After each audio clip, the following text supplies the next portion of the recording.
In this video, I'm going to explain how to share scenario databases between different projects and between different Flames users.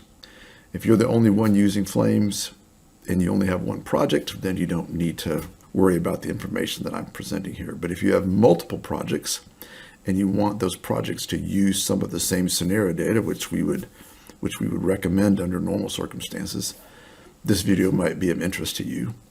And if you have an organization where there are multiple Flames users and you want to share data between different users so that you're building scenarios based on common databases and using common data sets, then you definitely want to listen to the information that I'm presenting here. So the first way that you can share data is the brute force way, and that's to use the Flames Scenario Database Administrator and to export your data from your database and then import it into another database. There may be reasons why you want to keep databases separate, and so the export and import process would be a useful thing. Export and import is also really useful if you're trying to share data with another user that is not connected to your same network. Then you really don't have any choice but to export the data and let them import it. To export data from your database, you would go to the Flames Scenario Database Administrator. So you just click on that and it will start up. And the Database Administrator is independent of individual users. So when you're running this tool, you should be sure that you don't have any other Flames applications that are accessing your particular database at the time. Because it's overall master. You're like the system user now, and you can do all kinds of different things. So I'm not going to tell you all about the database administrator in this video. I just want to point out the export and import process. So, and I'm not even going to go through this in detail. I just want to introduce you to it.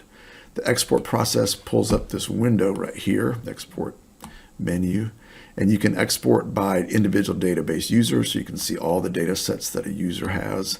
You can also export a particular scenario, and you can click on those things, and then you just pick the data sets that you want to export and you add them to the export, and when you have all the data sets there, you hit export.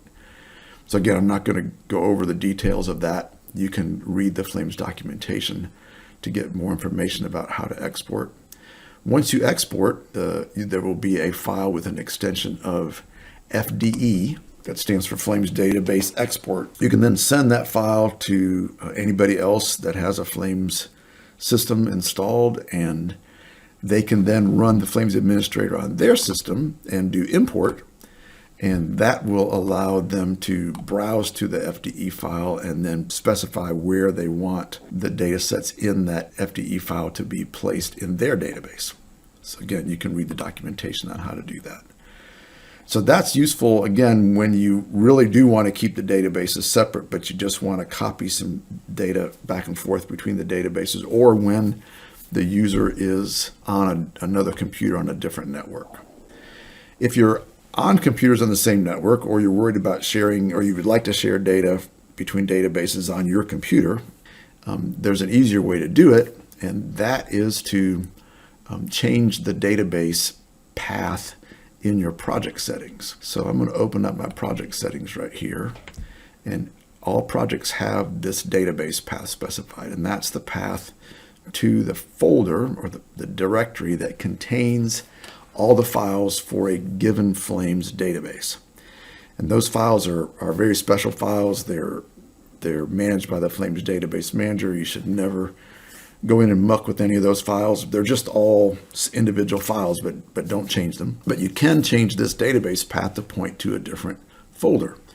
So I'll click on this, and here's my tutorial project, and here's the folders that are set up by the Flames installer when a project is created. By default, one of those projects is a database folder. So the Flames launcher automatically creates a unique database folder in every project folder, and it creates so that each project can have its own unique database, and that's the default situation. You can browse to another folder in your Flames projects folder and find the database there, and just set your database to point to a folder in another database folder, hit accept, and now your two projects will be using the same database. So that's the way that you would do it if you're on your own computer and you're sharing just among your own projects. When you do this, when you decide to share databases like this, by setting the database path in two projects to point to the same database folder, there's a couple things you need to keep in mind. If you're only using one Flames application at a time, then you don't have any concern about two applications writing to that database at the same time. But if you happen to have two instances of Forge or other Flames applications that are accessing the database, and you've got one or two or more applications running at the same time, you need to be aware of the fact that if you have a data set that is loaded in two different applications, so you've got, for example, two instances of Forge, they may be opening up different scenarios, but those scenarios might be using the same data sets.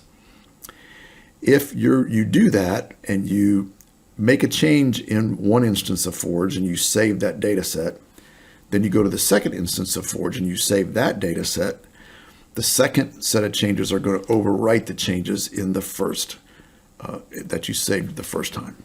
So you just need to be aware of that. It's kind of like having a file, any old file, open in, say, in a text editor on your machine, and you've got two text editors and you're editing that file twice, and you save it once and then you save it again.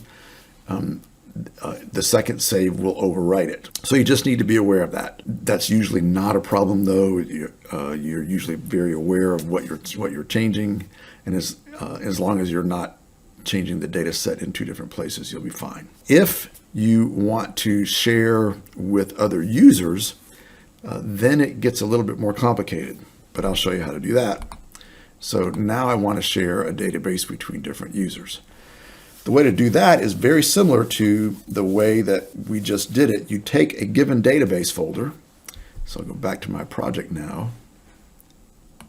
I'll take a given database folder that I have referenced in my project settings, and I will set this now to a folder that is available on a shared network drive. So you can just take one of those database folders, just copy the whole folder, put it anywhere you want, and then multiple projects on different computers can all point to that same folder, and they can access the database. So what makes it a little bit more complicated now is that it's a little bit more difficult to coordinate the changes. You won't know if there's somebody else in your organization that's accessing that database and the data sets in that database at the same time that you are. When two applications are editing the same data set, if you write to the data set from the two applications simultaneously, Flames will do the best that it can within the limitations of the operating system to make sure that those two writes are not happening simultaneously. So there are certain things the operating system can do. They're not foolproof, but they work almost all the time. It will put a write lock on the file, and then the first application will keep that write lock, and the second application won't be allowed to write to that file until the write lock is released. So it prevents two applications from writing to the file at the same time and corrupting it, but it doesn't do anything about preventing two applications from writing at different times and overwriting each other's changes. So you have the same problem that you had if you had two applications on your computer that were open and accessing the same data set, but it gets more complicated because you don't know who else in your organization might be accessing the data set at the same time. And keep in mind, hopefully by now you understand the concept of data sets. A data set's just an individual file, and all this is done on a data set by data set basis. So if two people have a scenario open and they're using a whole bunch of different data sets, and only a few of them are actually the same data sets that are loaded in somebody else's application, those are the only ones that you'd have to worry about people overwriting each other's changes. And as long as people aren't making changes and saving, each making changes and saving, you wouldn't have any issue. It's one of the nice things about having a given scenario broken up into so many different data sets. If it was just one big scenario file, then any change that anybody made to any scenario would overwrite the entire scenario file, and you'd constantly be contending with each other. But one of the reasons that we built the database the way that we did, and we store scenario data in a bunch of individual scenario dataset files is to allow those files to be shared among multiple scenarios, which is the primary reason, but it also makes it less likely that people who are working with a given scenario are going to be overwriting the data that somebody else is using in the same scenario. But again, got to manually be careful, and there certainly is the potential that the data would get overwritten if there are multiple people accessing it. So you need to be careful about that. So there's a fourth way that you can use to share data between databases, and this way is the most sophisticated, it's the most powerful, and it prevents data from being overwritten, and that's using full collaborative database sharing. So Flames has a separate product. It's called the Network Database option, and that option includes two applications, two software executables. One of them is the Network Database Administrator that you use to set up the network database, and then the other one is the behind-the-scenes network database server software that gets run in the background when you set up a network database. So I'm not going to talk to you in this video about how to set that up. This is not a video that talks about the network database option specifically. That's talked about in the Flames manual. If you buy that option, you have all the instructions that you need in the manual for how to set that up. I'm going to show you what happens once the database server is already set up. So for a collaborative database with database sharing using the network database option, once the database is set up, you go and change the database path for a given project as follows. So this is pointing to a particular database folder. If you have a network database set up, you would change that to put in a specification for a network database. So the example here would be one that I happen to have already set up. It's this right here. You can learn about what all that means when you learn about the network database option. So this is the specification that identifies where my network database is, my Flames network database is on my network. So I just hit accept.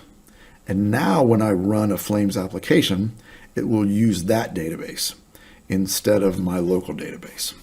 And any Flames user on any computer on the network would be able to specify that same network database specifier and be able to access that same data simultaneously. Now let me show you what happens when you're using the network database option. With collaborative database editing, I have an instance of Forge open right now, and I have the tutorial single shooter data set or scenario open. And it has a unit data set in it that my user John Doe owns. And so here it is right here. It's the one that's used in a lot of the other Flames tutorials. And I have another instance of Forge also open. Oh, by the way, I wanted to show you this. When you start Forge up, one of the messages that you'll get in the status window is something that tells you which database you're using. So that's really handy. Again, if you're just using it default, every project has its own database and you don't have to worry about it. But when you start sharing databases, it's nice to know when you start Forge up which particular database you're actually using. I'm going to close this window out now, and I'm going to show you my second instance of Forge. So this second instance has the same scenario open and the same, which of course has the same unit data set. So watch what happens here. I'm going to go and in the first instance of Forge, and I'm going to say edit. I'm going to take this truck and I'm going to drag him down. And look how he instantly changes in this other instance of Forge. So this is full collaborative, coordinated, instantaneous database editing. And it's all done in memory. None of this is disk resident. So none of the changes that I just made are going to be saved to the scenario database until after one of these Forge instances saves. But any change that's made to a data set that is shared, now not the whole scenario, it's done on a data set by data set basis. Any data set that is shared between, that is loaded in different applications, different instances of Forge, if I make a change in that data set, the change will automatically be reflected in the in-memory version of that data set in all other instances of Forge. Now, it's not done on a data set by data set basis. Only it's done actually on an entity by entity basis. So I can be editing one entity and somebody else can be editing another entity. And those changes will be broadcast to all the users and make sure that everybody ends up with the exact same changes in their instance of Forge. The entity will actually lock. So if I click on Blue Shooter right here, then I go over and I click on Blue Shooter over here, it locks it. It tells me that that somebody else has that. And if I try to make a change to it, it tells me I can't because it's locked by another user. So I won't go into any more details about the network database option. It's talked about in the manual. It's extremely powerful. It's one of the many features of the Flames Database Manager that's very special, and it's the reason that why we wrote it specifically for Flames. We can do things with this database manager that we can't do with anybody else's database manager. So those are the 4 ways that you can share data among different projects and different users. The simplest being just to set a path. You can set a path on a network drive to get multiple users involved. And then if you really want to have full collaborative database where you're not stepping on each other's toes, you need to look into getting the Flames Network Database option. It's worth its weight in gold if you have a big project and a lot of people working on it. I hope this has been helpful. Thank you for watching and thank you for using Flames.